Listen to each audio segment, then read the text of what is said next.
Don't stop.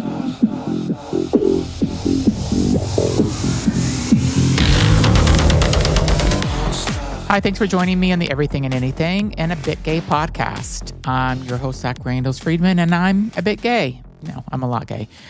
So I just finished a workshop for 2 days where we went through and we were talking about what AI could do to kind of help us with our jobs. So I think a lot of people are having these conversations, with their teams and with their companies and probably thinking about it. And, like for my podcast, I do use some AI for things, but, not a lot, but I do use some AI. And could AI do this podcast? No, because I'm interviewing people and it's like, I really, when I'm interviewing somebody, I write down kind of a few topics I want to cover. I think of maybe a couple of questions, but like I have a conversation with someone. So AI can't do that, at least yet. But they can, come up. If I said come up with questions, I guess they could. I haven't done that before, but they could come up with questions for the interview for me, but they couldn't actually talk. And it's like, then it would sound robotic. It wouldn't sound like a real interview if AI just came up with questions for me. I just was asking them. It would be a boring interview and nobody would be listening to this. But it did make me think, like, in 10 years, the stuff that I'm doing, not outside of my podcast, will AI be able to do a lot of it? Probably a lot of it, yeah. I mean, I feel like you're always going to need somebody to do it, but I don't know if you're going to need like a whole team of people to do some of this work that I do outside of this podcast. So it's very interesting that I think a lot of people are thinking that. And I've heard of people losing their jobs because AI, I don't know anybody personally, but like, oh, my friend or my friend's son or whatever lost his job because AI is doing his job. So I've heard this happening already, which is a little scary. So I also think that the world's just going to change. But, this happens all the time. When computers came, I think people thought that their jobs were going to be eliminated, and that didn't happen. And I think you're always going to need people, but maybe not. Maybe we'll be in a world where people are giving things, doing things to make the world better and not necessarily working. And, like I think about Star Trek. This isn't like in Star Trek, nobody is getting paid to do stuff. Everybody just does stuff to make the universe or planet or whatever they're on better. So wouldn't that be awesome if we didn't have to go to work to make money and everybody was like kind of like equal and had housing and food and stuff? Like I'm off in another world today thinking of this stuff, but AI just been in my mind a lot lately. And there's this online 7-day course I was starting to take because Chat GPT is the one I know about. And that's basically what they said. People my age, that's what they know. They know Chat GPT. But there's about, 25 other great AI tools that we don't know about or we don't use. And this course I'm using, you're supposed to take it once a day for 7 days. I haven't been doing a great job with that. But I got through 2 of them. One was just kind of about Chat GPT and things you can do to set it up better. And then the second one was about you can make websites. You can just like go in and this AI tool will make you a full website. You just kind of say what you want and give it ideas and it will give you something. Then you can say, nope, I want you to change this and this. And it makes updates. There's another AI tool that you can actually make an app. You can code a whole app and create an app. And I have a friend that I think he is actually using an AI tool to develop an app. And, you say what it wants to do. And I think that there's a lot of refinement that you have to do because it's going to probably the first thing AI gives you. It's not going to be fantastic or anywhere near perfect. And then you got to keep giving prompts to make it better and to make it a little better and to make it a little better. And then I guess eventually it listens to what you have to say and it makes it. So I was thinking about redoing my website for my podcast. So 'cause I think it's kind of simple. Not that I need anything much more than what it is, but I might try to build a website using AI. Maybe that's what I'll do. I just like having a conversation with myself and putting more things to do on my list. But that's what I'm going to do. I am going to try to build my podcast website to redesign it using AI. After I go through and learn more about the AI tool that does that. So when you see a new website or when I have a new website launch, I'll let you know and you can go and look at it. You can give me feedback on what you think about it. But let's talk about my guest today because I really, really liked him. He is a new person that is new to podcast. He's got a podcast. And when I say new, he's probably 7 months being into podcasting. But what's super amazing about this guy is that he started going through the list of people he's interviewed. And I made a list for myself several months ago, like at the end of 2025, of people that I would like to interview. And there are so many people that were on this list, on my list, that he's already interviewed. Margaret Cho, he's interviewed. Great. I love her.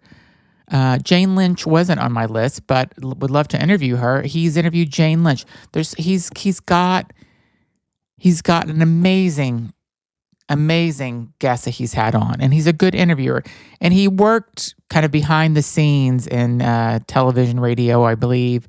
And he was, he has all these contacts. He was like producing a morning show. He was so solid in the interview, and just I thought he was fascinating, and I really like him. And I think I listen to a show now. Like whenever I usually have time in my morning when I'm having coffee at my desk and just doing emails and stuff.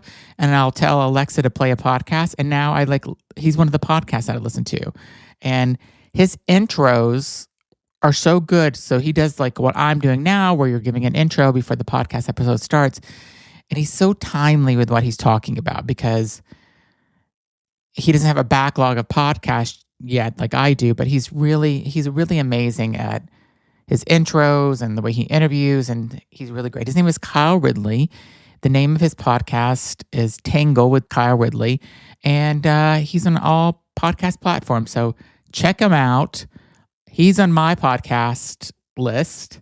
And so when Spotify gives me my 2026, these are the things you've listened to, he's going to be in the top 5 of who I've listened to this year. So enjoy the podcast with me and Kyle talking. And again, I love it when I have another podcaster or somebody that's got good equipment and that I don't have audio issues and camera issues. And it was an easy interview because he knew how to talk and have a conversation also. And Kyle's great. So thanks so much for listening. Talk to you soon. Hi, thanks for joining me on the Everything and Anything and a Bit Gay podcast. My guest today is a fellow entertainer or in the entertainment business. Is that how I would describe you, Kyle? I think so. Media, yeah. Yeah, media. And you have your own podcast that you're working on? Yeah, I do. It's called The Tangle with Kyle Ridley. It's more of a celebrity-driven podcast, but we also cover a lot of LGBTQ issues as you do. Awesome. So thanks for being on. I'm trying to think how we met. Did I find you on a website or I think you did. I think it might have been a website. Okay. Yeah. And so I loved your profile. I love the whole pop culture thing because I love that. You had some interesting things and I just thought you'd be an amazing guest, which I'm sure you will be. Fast friends. Yes, exactly. So you spent a long time telling other people's stories, and now you're kind of stepping into wanting to get kind of from behind the camera and tell your own in a way, right? So tell me about that. Like what inspired that? Yeah, well, I spent 20 years in journalism. So I started in print journalism and worked at newspapers throughout my 20s, freelancing, and started in high school writing for the local paper. When I was in college, I interned in LA at NBC and also the Dr. Phil show. And Awesome. Then just when I turned 30, I was like, that broadcasting itch, I needed to scratch it again. So I was like, let me try to get back into TV, and then worked my way into local news in the DC area where I live. And for the last 10 years, I was a morning show producer. So those 3 a.m. wake ups and writing my own hour show every morning and prepping the anchors for these interviews. And then I turned 40 last year and I got that itch again. And so now I'm stepping out from being in the control room. And so I started my own podcast. And now these 3 or 4 minute interviews that I was prepping anchors to do, now I can do in depth, like an hour-long sit down with some cool people. And I'm loving it. Who are you interviewing? So some of my favorites, I made a whole master list of like dream guests. So I've checked a few of those off. Yeah. Okay. But like Dustin Lance Black, who wrote Milk, the screenwriter. Yeah. If you're a 90s kid, you may remember The Real World, New Orleans. I interviewed Danny Roberts like a month or 2 ago. Man, he was on my list. How did you get him? He will not respond to my DMs. He's pretty private. So a lot of these are like from me booking them on TV years ago and maintaining contact and be like, hey, you know me from here. Now I have a podcast. And so I think that sort of maybe gives them a little traction. But yeah, he was fantastic. Very candid. And that real world experience really messed him up for a while. Yeah. Yeah. But then a lot of comedians like Margaret Cho, I'm always like, my favorites are female comedians. Margaret Cho, Judy Gold, Kim Whitley, a lot of authors. So it's been really fun. You actually got Margaret Cho on too? Yes, she was fantastic. She was on my dream list. Yeah, she's on my list too. So I did the same. So I have I'll call him a podcast advisor who I meet with once a week, and he advises like a bunch of influencers in LA and podcast hosts, and I think he won't tell me his clients because they're all, but I've guessed that he's got some actually really big podcasters that he manages. And he told me to write a wish list. And I came back with a wish list. He's like, yeah, this isn't a wish list. These are people you could get. Like, what's your real wish list? And so the following week, I came back with like 30 people. Margaret Cho was actually on there. But I was really going for it. And I was embarrassed almost to say some of them. I have huge ones on my wish list too. Yeah. I had Madonna. Has she ever done a podcast?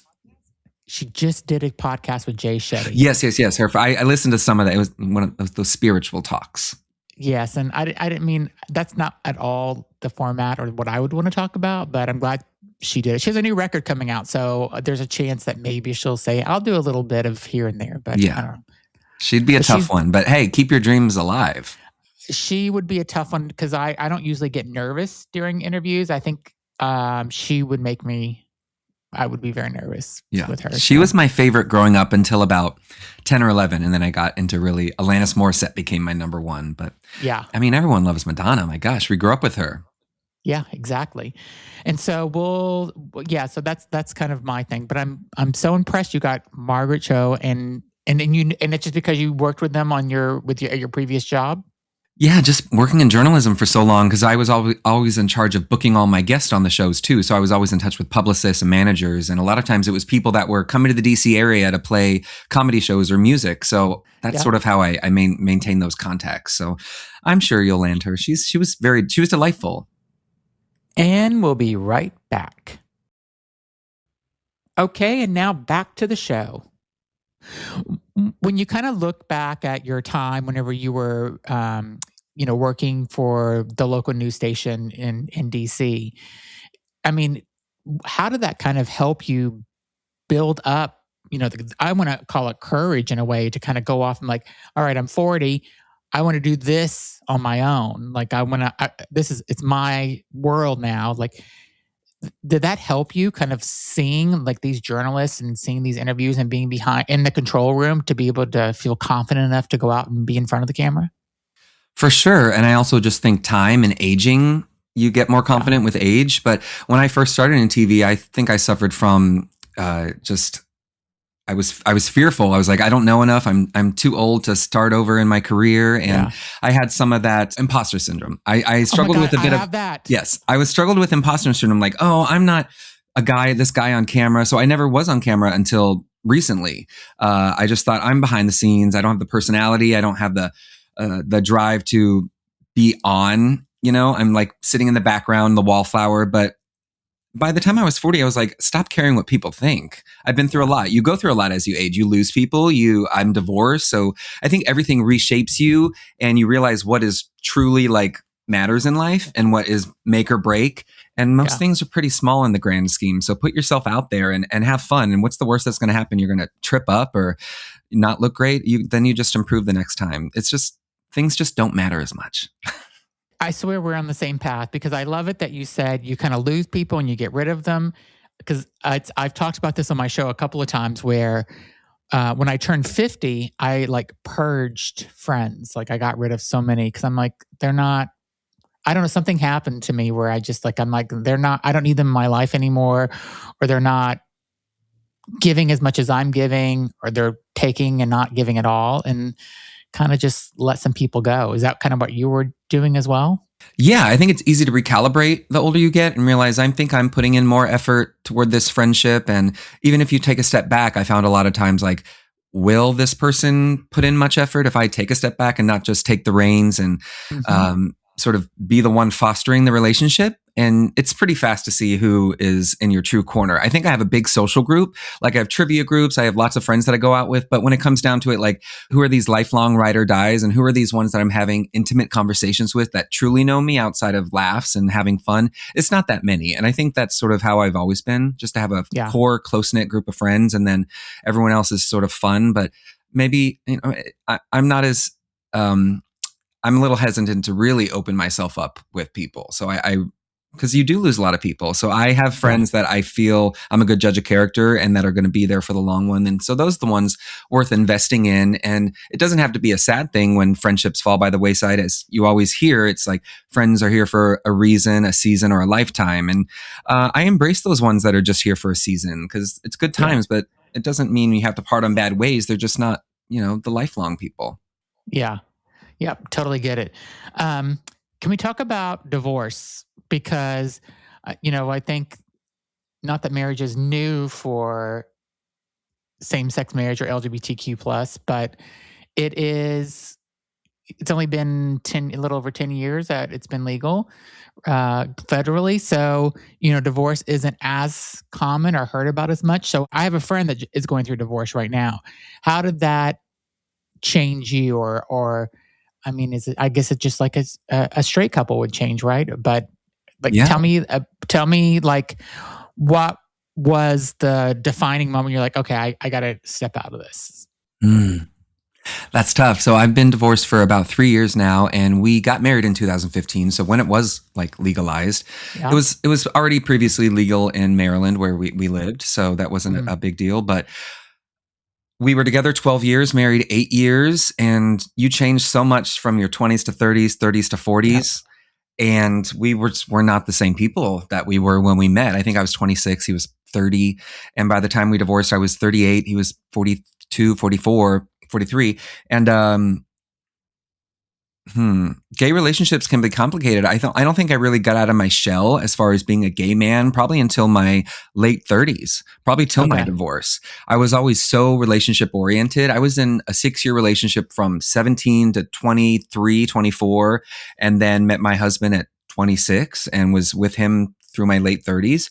So you never had your slut phase. I know, that's what I really needed. And the other thing is that I was never immersed in the gay community. Like my ex-husband, we just weren't in it. I don't think he was fully comfortable being in it. And the older I got, I was like, we need to build community. Like all our straight friends are getting married and having kids, and we can't just have these friends in our family. Like we need to grow old with some gay men. I want that. And that was a big reason that things weren't clicking. And then, with gay relationships, you test the waters with certain things, whether it's monogamy or open relationships. And so I think that was a big learning lesson in the end. And I would probably chalk it all up in the end to just communication and being in different mindsets the older we got, and realizing it was more of a friendship, roommate-ship.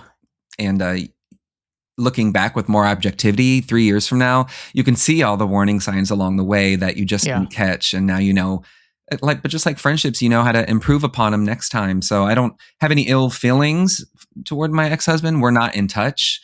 I'm proud of my marriage, but it's a kind of bittersweet thing to look back on when you have someone in your life day in and day out for 12 years, and then you're kind of strangers. Yeah.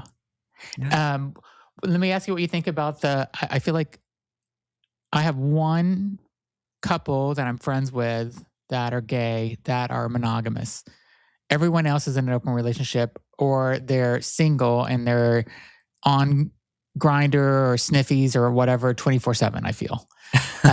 We went to last summer. We went to Provincetown. There was a group of like 9 of us or something, and we were sitting at a dinner table or getting ready, waiting for our food to come out, and I'm the only one sitting at the table, not on Grindr or Sniffies or whatever. And it was like just a constant search the entire 5 days we were in Provincetown. So my question is, what do you think about the whole open relationship versus being monogamous? Or, I mean, I feel like everyone's in an open relationship now. Most people that I know are, if they're gay. I think in a way it's something that the gay community has kind of mastered, because a lot of people do make it work. I think we're seeing some of the trickle effects right now, because you're able to see people getting divorced now.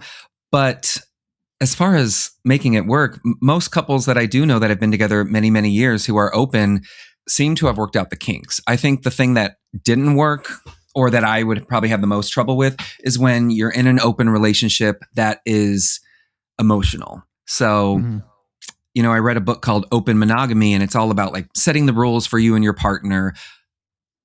I think what's hardest for me is when there's dating in a relationship, when you're married, going to dinner with someone and having intimate conversations with a secondary partner, and your husband's at home, or having a sleepover with someone and your husband's at home. That gets really tricky because there's emotions. There could be love involved. One thing that I think many men do well is that they can disconnect that. So they're like, okay, we can have an open relationship. These are the rules. It's hookups only, or it's playing together only. There's no secrets. You can read my text messages. You can see my Grindr. And I think that's a way to get around it, because the emotion seems to be detached. But when you're having these private one-on-one dates, that I couldn't handle that. That didn't work out for me. But I mean, I am in a relationship now for the last year and a half, and we're exploring. But again, you learn what to do better the next time. So I think I'm building off of past mistakes and finding common ground. Yeah. I have these guys I've known for over 20 years are together. I think they're probably just celebrated their 18th, not wedding anniversary, but being together anniversary. And one of them had a boyfriend, like full-on boyfriend, for 4.5 years, and like would go do, like you were saying, going to dinner and spending the night and all this other stuff. They're still married, but the boyfriend relationship thing really ended horribly. So it was an experiment, which I don't think they would do again. I think hooking up is one thing. Having a boyfriend, like you said, is quite another. So.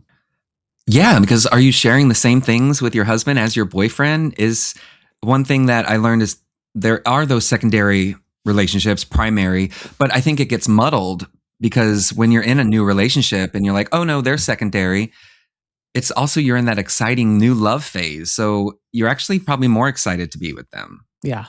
And that gets scary. I think it also leads to, for me, a lot of anxiety. Am I slowly losing my partner to this new person? Yeah. Are we all hanging out together? That's another weird dynamic I couldn't really handle, especially if it's let's all hang out together, but I'm only sleeping with you. It's like, okay, it's three's company in that sense. But I also know some people that are in thruples that make it work. That's not for me, but I am up for having fun. Yeah. I feel like we could do a whole show or a whole series on this probably. Oh my gosh, it's complicated. But wait, are you in a relationship right now? Yes. So I'm in a relationship. We have been together 27 years. Oh my. Yeah. And we are monogamous, and that's just how we have always been. Monogamous for 27 years. Yes. Monogamous. We were together probably 3 or 6 months when we first met. I think I was 25 when we met. Yeah. And we talked about, I think we were going to DC for our first trip together, because we were living in New York, and we were going to do a DC, because he went to school at GW. Mm-hmm. So we were driving down and going to spend the weekend, and and we talked about, oh, what would it be like to have, a three-way with somebody, like meet somebody and like whatever. We talked about it. I forgot how the conversation went, but I think we both basically said, no, it's like, well, I don't want to see you with somebody else. And I mean, in fantasy world, it sounds hot, but like actually seeing him be with somebody else, like I couldn't do it. So I was the type of boyfriend when we first met. I lived in Miami, moved to New York. We met shortly after I moved to New York, and we were going out to gay bars. We went out to like 4 gay bars, and some guy came up and was flirting with him, and I almost got in a fight with the guy. We got kicked out, and then we went to the next bar. The same shit happened. He's like, I've never been to a gay bar where somebody starts a fight. Like, what the fuck is going on here?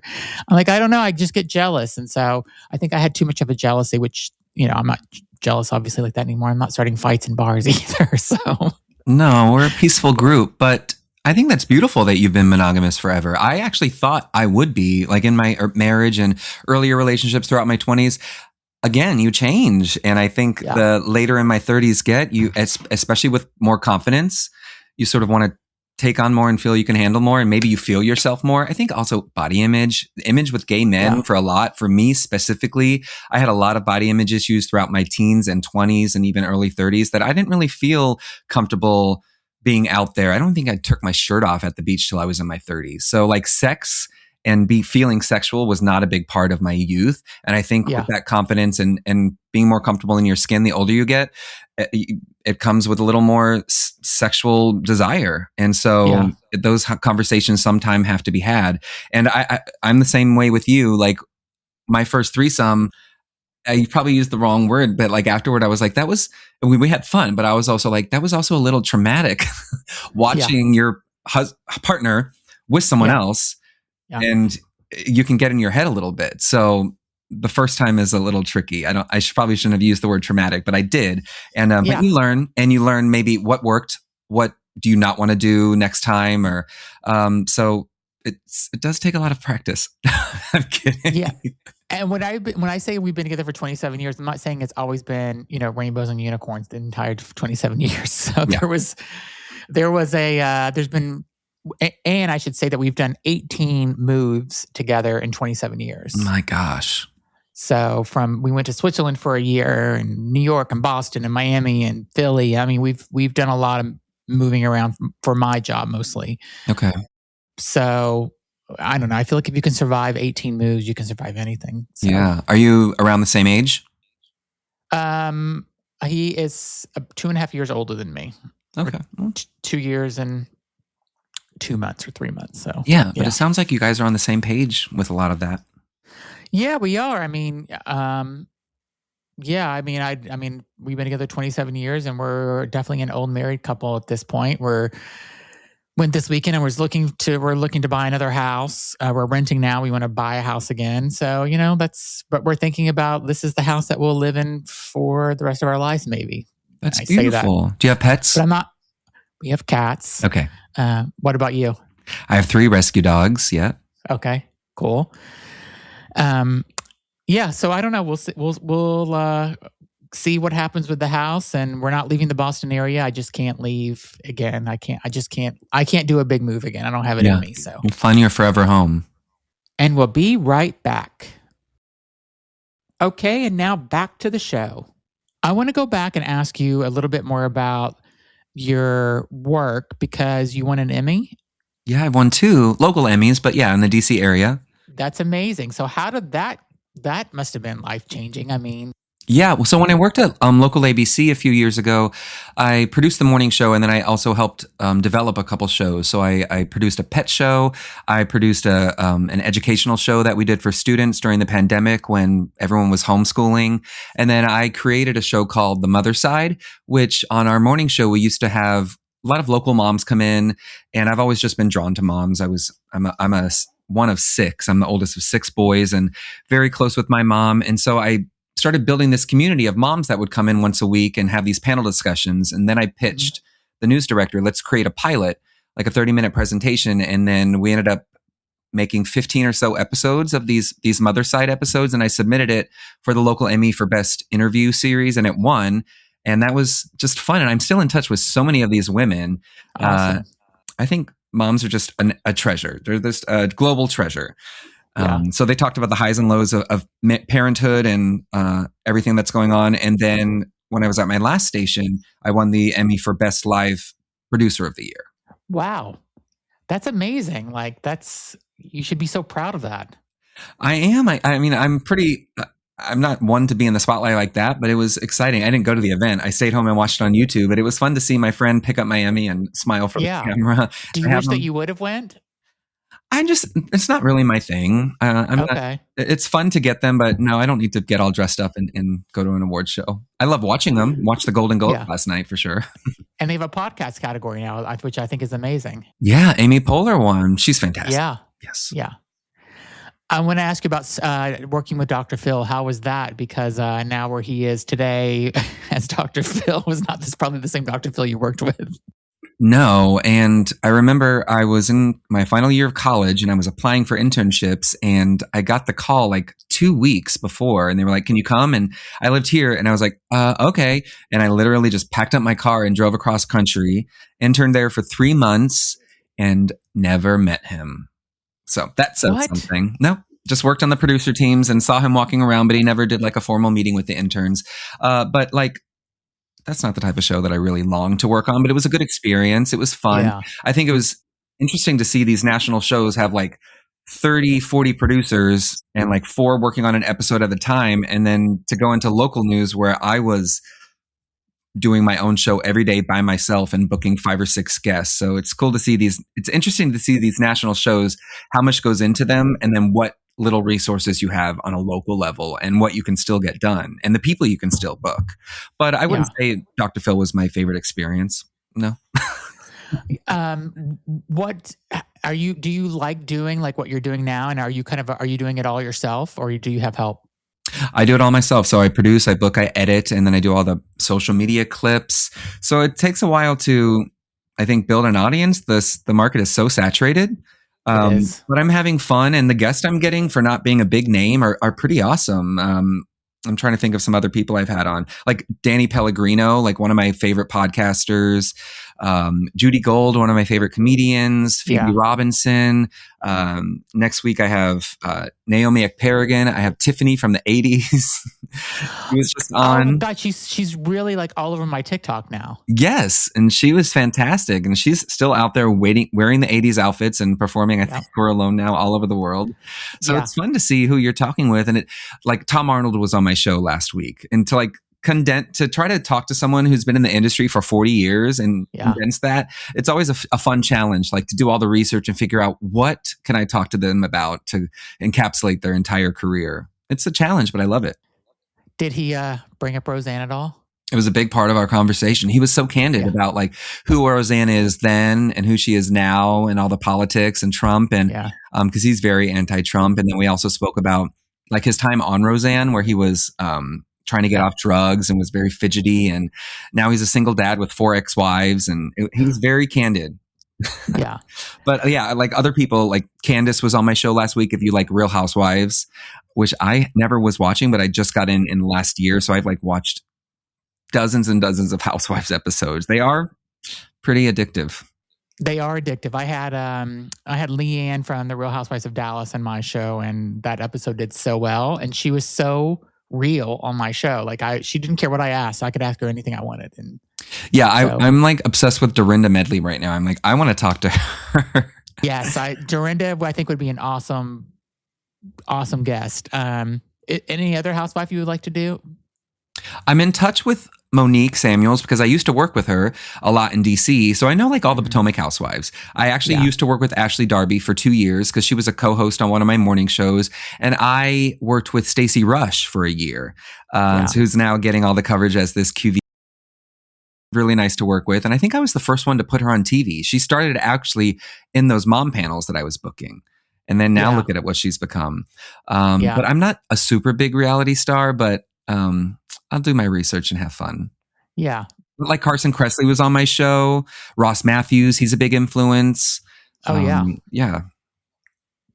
That's awesome. I mean, I love it that, and when they come on, are you just saying, let's talk about whatever you want? Is it just a conversation? Is that how you're? Yeah, I try to kind of go through their whole career and like, especially the highlights that I like. Sometimes I'll do a rapid fire of like all these roles that they have in their IMDb. What are the highlights? What's the first thing that comes to mind? And then I always ask, because the show's called The Tangle, what are you currently tangled in that you're loving, immersing yourself in, binge watching, reading? And then what's something frustrating that you're going through right now that you need to get untangled from? And then we also talk about just the state of the world a lot, because a lot of it is LGBTQ focused, and we're in such dark times, not just our community, but every minority in the world. Yeah. So I try to ask people, how are they maintaining hope right now? Because I think that's something we all could use a lot more of.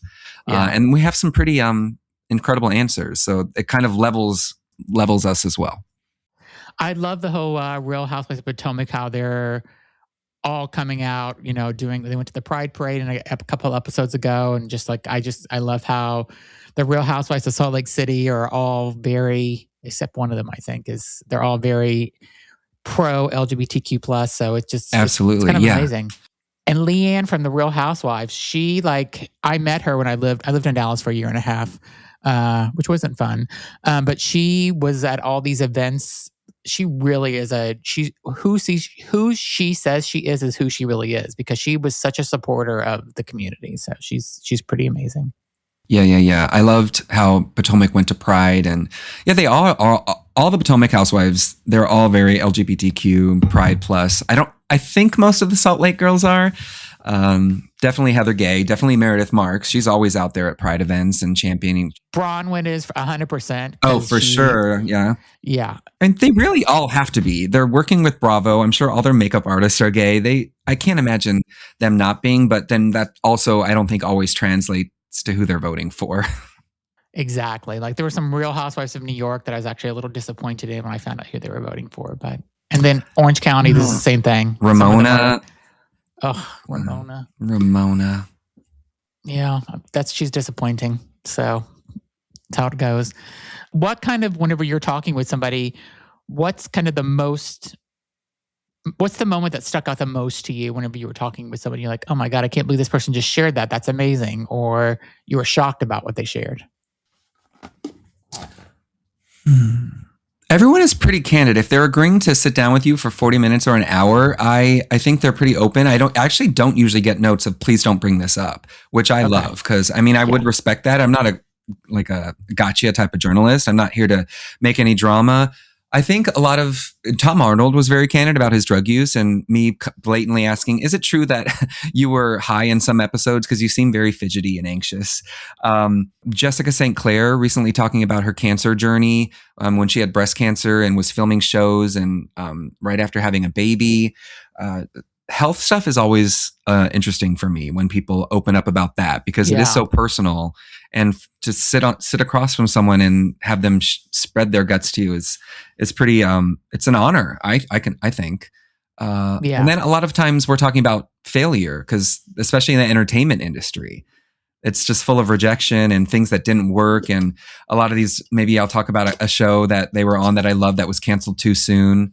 And being honest about like the pain that went through and the anxiety that they suffered from that, or rejection. Like I've talked to Phoebe Robinson, who's now a 3-time author and has her own imprint helping minority authors, and how no one wanted her first book, which Please Don't Touch My Hair, because they didn't think people read Black female authors. And now she's sort of proving them wrong. So I love to get to the underbelly of how they made it and sort of defied the odds. That's one of my favorites. And inspirational, especially as I start this chapter over at 40. Yeah. So what does success look like for you though? So what would be your ultimate, you're like, I made it. This is what I wanted. In a way, I feel like I have made it, because there's no like grand illusion of me becoming famous or this big name. It's really just being able to do what I love and support myself. So, pretty candidly, I left TV last April. I got a job as a technical writer just because I needed some more balance, and I didn't want to wake up at 3 a.m. every day and report on the Trump administration and murders in DC. Like the lifestyle stuff was my favorite stuff. And then in November, I was laid off from that job. I think they had hiring freezes. AI is taking over. And I think that was sort of an awakening for me. Like, okay, Kyle, try to figure this out yourself. You don't want to go to a 9 to 5 ever again. You don't want to be stuck in an office. One thing I want flexibility to work at home, do my podcast. And I think it's becoming a gig economy now. So now I'm just sort of launched my media company where have some clients that I help get on TV, like helping them get on local stations throughout the country. Mm-hmm. And then started my podcast, which hopefully will lead to bigger things. But I don't want to be tied to one company anymore. I want to just prove that I can make it myself. And I am so far, but in the same way, you're always working for your next gig. What's your next gig going to be? Which I'm enjoying. So that's sort of my journey right now, is proving I can do things on my own. I don't need to be tied to a boss for the rest of my life. I want to be my own boss. So right now I'm happy. And I have my dogs and I have my house. And I have my health. Yeah. We'll be right back after a word from our sponsors. Okay, now back to the show. Would you ever want to do, would you ever want to sign with like an iHeartRadio or a Sirius XM, or, Alex Cooper just signed with Andy Cohen's podcast thing. Would you ever want to do something like that? I would love to be part of a formal network. I don't think I'm big enough yet. I think you have to have a certain amount of downloads per episode. And also, what are there, like 4 million some podcasts? I don't really know how to penetrate the market enough to be like, oh, sign me. But I've only had my podcast for 6 months. So that's a goal. Are you with a network? Kind of. No, I'm not. I should say my ad platform is part of SiriusXM. Okay. But I'm not like on SiriusXM, if that makes sense. So just the platform that host my show and everything, and then my ad network is through them. So okay. Yeah. I haven't even researched any of that. I just do it all myself. There's no ads. It's all free. I spend money to obviously get it on all the platforms and the river side of it all. Yeah. Let's talk after the show and I can give you some guidance. So, I look at some of these podcasts, I look at Alex Cooper, I think she's maybe not exactly like who I would have my interview style, but I love it that she has all these amazing, celebrity guests and stuff, and she can kind of get whoever she wants at this point. So I love that. Joe Rogan, I like some of his topics, but I love it that he's made that much money doing a podcast and he can kind of get who he wants now too. So it's some of his topics don't always resonate with me, but I just love it that he's so successful like that. So those are, and there's some, I know you're not a reality person, but there's a Paige DeSorbo and she's a comedian and they were on this show Summer House together. Yes, I think I know who you're talking about. Yes. God, why can't I think of her name? It completely escaped me. But they started a podcast and then they did a 50-city tour in the U.S. and they came to Boston and did a live. Well, I know they didn't do a podcast. They did a kind of a Q&A, put a PowerPoint presentation, talked, and they made a lot of money in that one. And they did it 50 times in 50 different cities. So, a lot are doing that now. I think that's pretty incredible. Yeah, Andy Cohen and Anderson Cooper came to Boston about in November and did something similar, and we went to, and I'm like, how fun is this? Andy's definitely on my dream list. I'm having his friend on in a couple weeks, John Arthur Hill.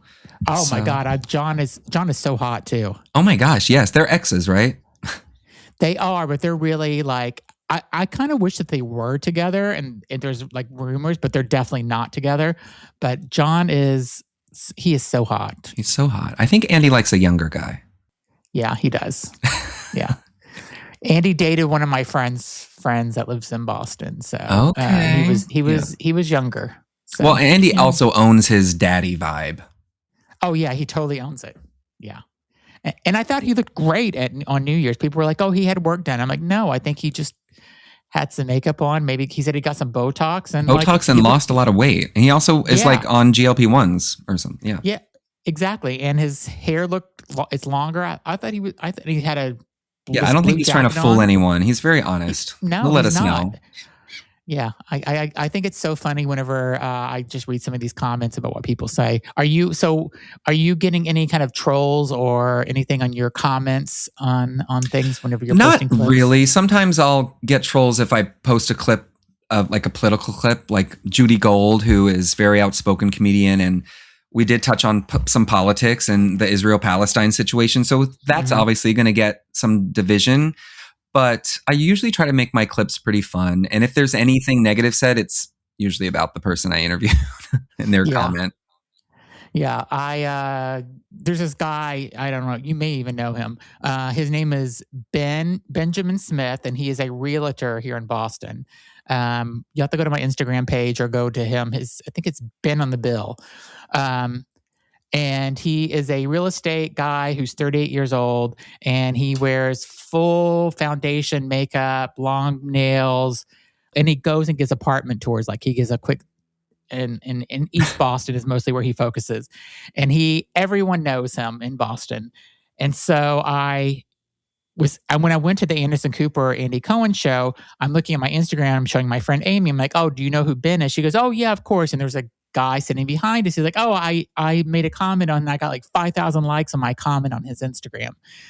And so I'm like, I should reach out to this guy and see if he wants to be interviewed. And he did, and he came on, and he was everything and more that I wanted him to be. So I put out his post, and I think I got 182 comments on the one post, and people were mostly nice, but there are of course some of the trolls that saying he looks like an Oompa Loompa with too much makeup on and stuff, and just stupid shit like that. And I'm just like, why do you got to come in here and say stuff like that? So yeah, I can understand disagreements on posts, but leave looks out of it. I think that's so immature. Yeah. I was looking at who you were following. We do love a lot of the same people. I mean, we're gay men. So Madonna, of course, Matt Bomer, Niecy Nash, Sandra Bernhard. She's actually, I'm in talks with her to come on my show. Jesus Christ, you have the best one. I would love Sandra. Adam Rippon, Bridget Everett, Jeff Hiller. I had Jeff Hiller on my show. He's actually my most downloaded episode, Jeff Hiller. Man, I reached out to Jeff, nothing. Kathy Griffin, Rosie O'Donnell is like top 3 probably. I grew up watching her every single day after school. Wendy McClendon Covey, she was on my show. Matt Rogers, I'm in touch with him right now. He's going through some stuff. He's going through some stuff. The people. These are people on my dream list that you've interviewed already. So good for you. Oh, well, thank you. Well, people need to listen. I'm sure I have nowhere near as many downloads as you. Oh, Heather McMahon. I love Heather McMahon. Oh, I love her too. I love Heather. So she's so fun. She's so fun. And yes, Rosie O'Donnell, I have her email address, and I had a picture of her and Madonna. I think I took it when I lived in Miami, and I seen them together. And I think it was before cell phones. So it was like a real camera, and like I got them all scanned. And she's like, oh, send it to me.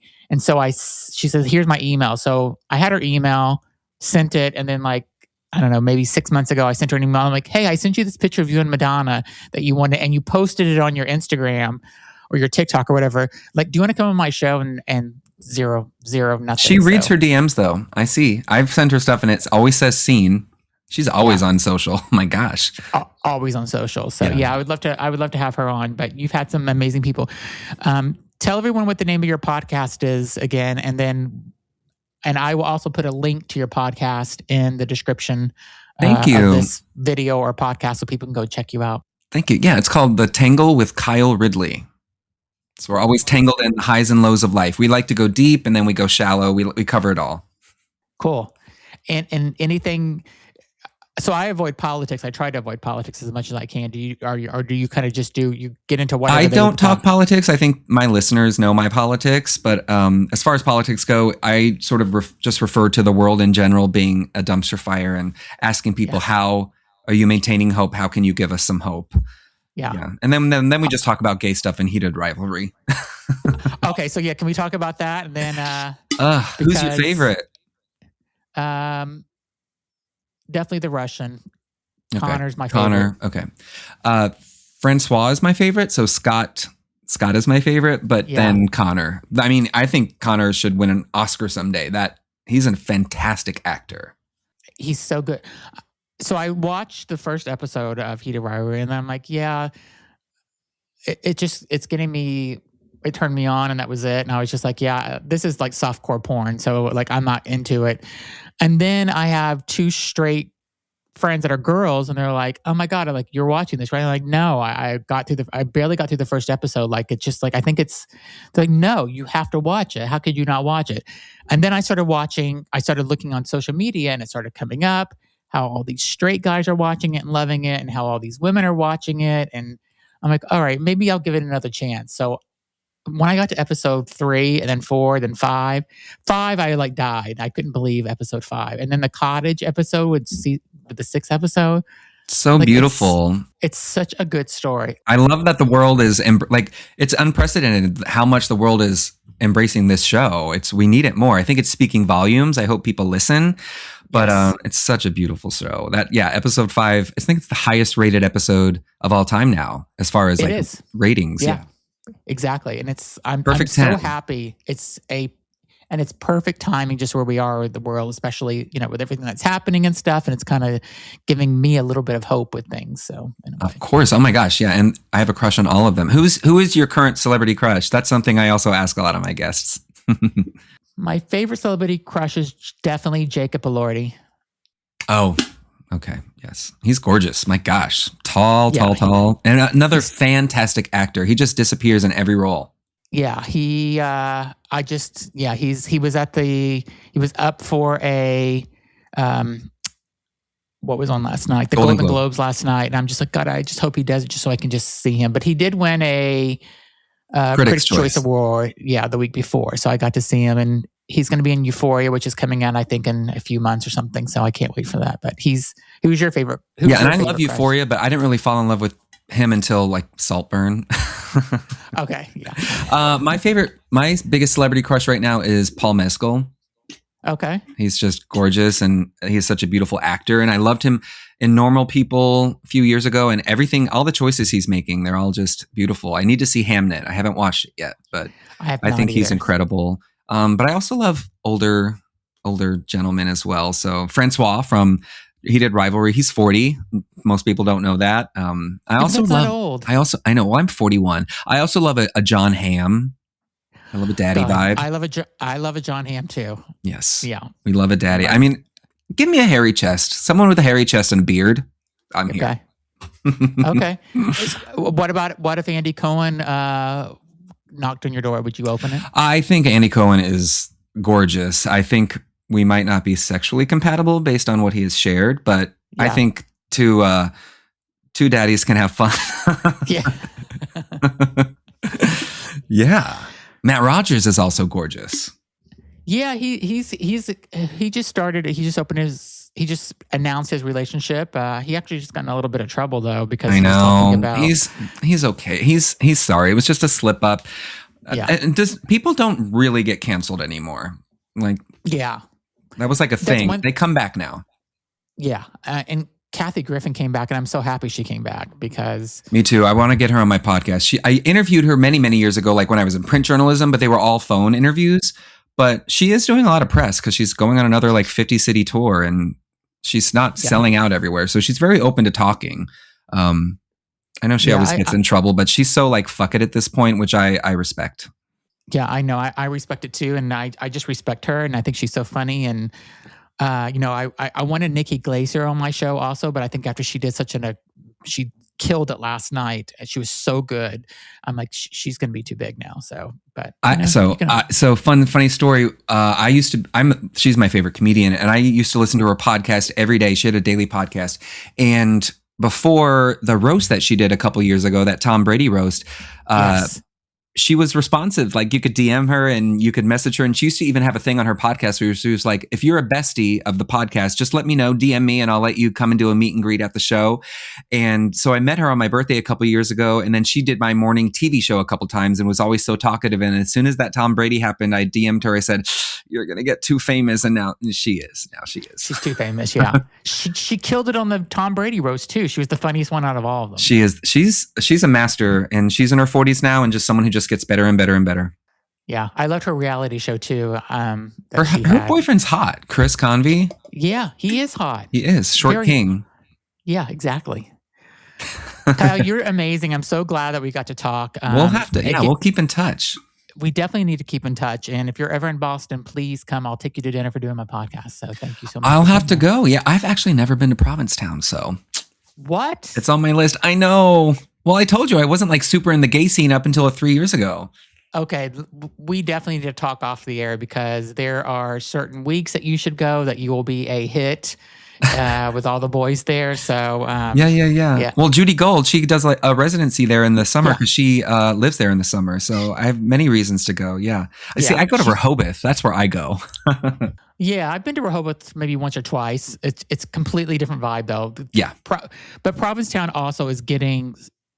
You could go to Europe and go to Italy and spend the same amount of money that you would spend in a week in Provincetown. It's so expensive now, but got to get a house with a bunch of people. Yeah, you got to do a house or just, you go for a long weekend. But the ferry is so easy. It's an hour and a half ferry from Boston. So it's great. I'm here for it. Plan it this summer. Yeah. Well, thanks so much for being on. Everybody, please be sure to go check out Kyle's podcast.